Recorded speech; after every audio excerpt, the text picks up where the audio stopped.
4 ways homeowners can use their equity. Your equity is a powerful tool that can help you achieve your goals as a homeowner.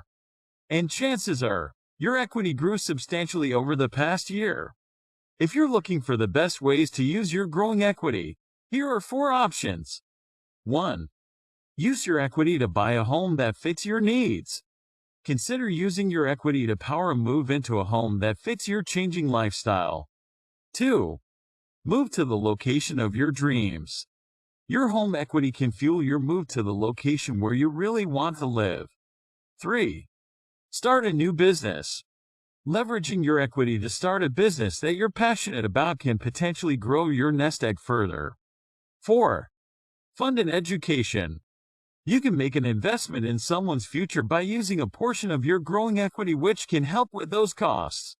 If you're unsure how much equity you have in your home, let's connect today so you can start planning your next move. Call John Thomas with Primary Residential Mortgage at 302-703-0727.